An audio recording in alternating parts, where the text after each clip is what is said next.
What if I told you that a political theory written over 100 years ago in the middle of a world war might just be one of the sharpest tools we have for understanding our world right now? We're about to dig into Lenin's theory of imperialism, and you'll see why this century-old idea might be more relevant today than you could ever imagine. Okay, to get this, you have to picture it. It's 1916. The world is literally tearing itself to pieces in the First World War. And from his exile in Switzerland, Vladimir Lenin is asking a totally radical question. He's not asking who started the war, but what started it. And his answer was, well, explosive. What if this wasn't really about kings and archdukes? What if this whole catastrophic war was just the inevitable, violent result of the global economic system? So he sits down and writes a book to lay out his entire case. And this wasn't just some angry political pamphlet. It was a serious economic diagnosis. Lenin basically argued that if you really want to understand the war, you've got to stop looking at the battlefields and start looking at the banks and the corporate boardrooms of the world's biggest powers. For him, the conflict was basically baked into the DNA of mature capitalism.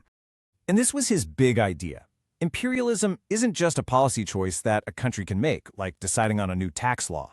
Nope, for Lenin, it's the final, unavoidable stage of capitalism. The logic is actually pretty simple. Eventually, giant companies in rich countries run out of good ways to make more money at home. So that big pile of capital has to flow overseas to find new markets, cheap resources, and new workers. And what happens when a bunch of capitalist empires are all trying to do the exact same thing on one limited planet? Well, they eventually crash into each other. So, how can you tell when a country has hit this stage? Well, Lenin was a pretty systematic guy. He didn't just leave it as a vague idea. He actually created a checklist. 5 specific economic signs that tell you a nation has officially entered its imperialist phase. Let's just walk through this checklist, because each step really builds on the one before it. It all starts with monopoly. When competition fades away and a few huge corporations start to dominate everything. Then, these industrial giants merge with the big banks to create what he called finance capital, basically a super powerful elite that controls all the money. But this giant pool of cash needs new places to grow, which brings us to step 3, capital export. This is when investing money abroad becomes even more important than just selling stuff abroad. Next, these monopolies go international, forming global cartels that literally carve up the world's markets between them. And the final logical step? The great powers finish dividing up the whole planet, creating these huge territorial divisions and spheres of influence. Okay, so that was the theory back in 1916. It made sense of the British Empire, the mad dash for colonies in Africa, all the stuff that led up to World War I. But that was then. What happens if we take this 100-year-old checklist and use it to grade our world right now? Let's turn this old theory into a modern-day scorecard. And this is really the key question, isn't it? If Lenin's 5 conditions are the blueprint for a modern capitalist empire, which countries today actually fit that description? You might be a little surprised by the results. So when we actually apply this scorecard to the major powers of today, the results are, well, they're pretty striking. A clear leader emerges with a perfect score, 25 out of 25, the United States. And nipping at its heels is a very powerful challenger, China, with a score of 22. Let's break down exactly why these two countries fit the model so incredibly well. United States is almost a perfect textbook example. It hits a 5 out of 5 on every single point. Let's start with monopoly power. Just think about big tech, giants that dominate global communication and commerce. That power merges seamlessly with finance capital. Wall Street is still the absolute nerve center of the world's financial system. And where does all that capital go? It flows outward. The U.S. is the world's biggest source of foreign direct investment, a classic example of capital export. This projects power across the entire world market, with American companies dominating in tech, entertainment, you name it. And finally, its sphere of influence is truly global, backed by more than 800 military bases and alliances like NATO. It's a perfect score. Now, China is a fascinating case because it fits the model almost perfectly, but with this state capitalist twist. You have massive monopolies, sure, but they're state-linked giants like Tencent and Alibaba. Its finance capital is controlled by huge state-owned banks, which gives the government a ton of control. That's a little different from a purely private financial elite. The capital export is undeniable. Look at the Belt and Road Initiative. It spans the entire globe. And through all this, China is rapidly carving out its own market dominance and spheres of influence across Asia, Africa, and beyond. So the point is, even though it's a state-led model, it's still a powerful, modern version of the exact same imperial structure Lenin was talking about. And all of this leads us to a really ironic conclusion. The very theory that was written to predict the collapse of capitalism now works as one of the best models for describing its most powerful, most successful modern examples. The structure that Lenin thought was a fatal flaw turns out to be the blueprint for global power today. But remember, Lenin's theory wasn't just describing a system, it was predicting an outcome. He saw this as the final stage, a stage that would lead to conflict and eventually collapse. And this idea of an imperial life cycle, well, it's not unique to him.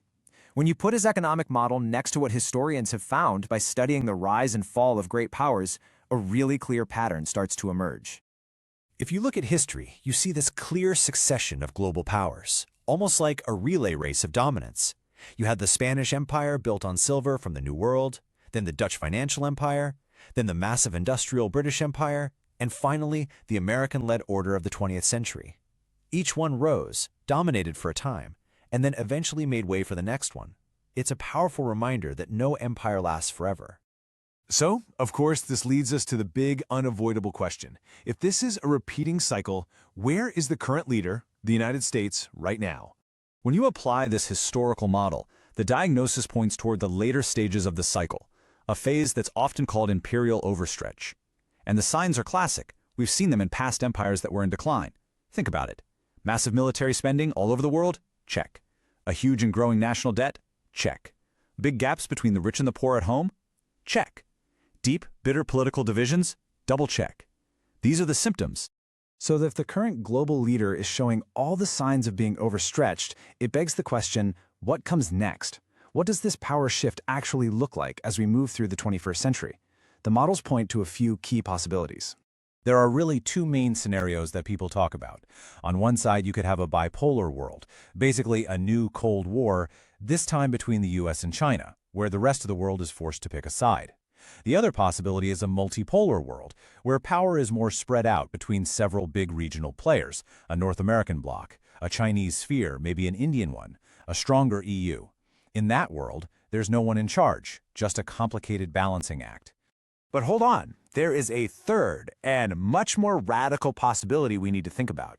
What if we're looking for the next great power in all the wrong places? What if the very nature of power itself is changing, and the thing that replaces the nation-state empire isn't another nation-state at all?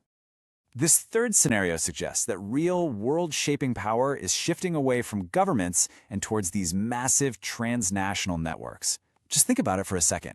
Who's really building the world's AI? Who controls the financial networks that zap trillions of dollars around the globe every day? Who might create the next global currency? And who's leading the new race to space? More and more, the answer isn't a country, it's a corporation. These are the new power brokers, and they operate beyond any single nation's borders. And that leaves us with the ultimate question for our future. As the old way of doing things seems to be fading, what's going to replace it? Will we just see another great nation rise to take the top spot following that same historical pattern? Or are we standing on the edge of something totally new? A world where the most powerful force on Earth isn't a country on a map, but a global, digital, commercial network. That's the question this 100-year-old theory leaves us wrestling with today.